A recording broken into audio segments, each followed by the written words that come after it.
Now, about the second part of the tutorial about the follow last segment is almost the same, pretty the same that the part one, but using another example.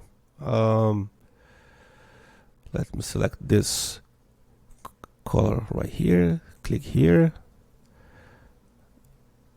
something around here.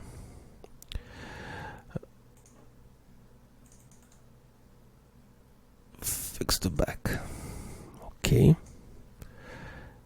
I want to work only in this shape, so I switch to the spotlight mode, and now I click here, down a little bit, downgrade the size a little bit, a little bit of position noise, right? Bigger size here,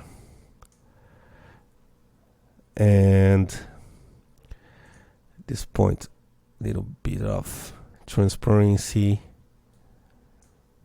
here too.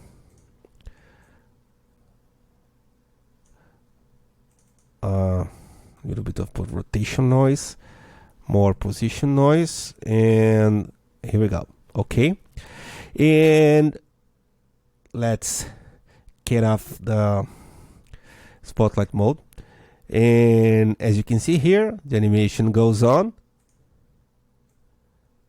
Oh, sorry, I make the changes only at this frame, so the other frames is still the same that in the moment that we created. So I go here at this frame, click here, animation, fix the front. This will repeat the same frame content to the rest of timeline.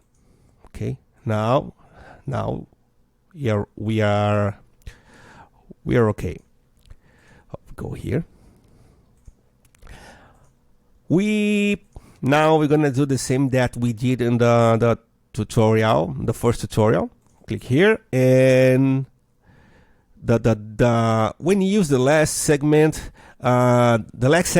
is always the last 2 points selected. So first I have to select the things, the meshes, the shapes, the points that I wanted to follow something. And for last, we have to select the 2 points that will be the last segment. So I select my object, format by these 2 points, and click here and here. And now animation. You have 3 options. Animation, this menu, animation, follow last segment. You can press Ctrl F5, or you can go here at timeline. You have the same animation menu.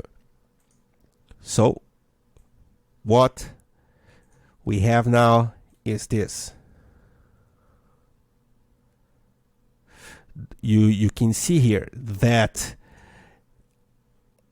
as these 2 points are rotating at this part of the animation, they form a new angle that is used to rotate this object that we set to follow last segment. This is an amazing tool, and it's very useful to create and to give more details to your animation.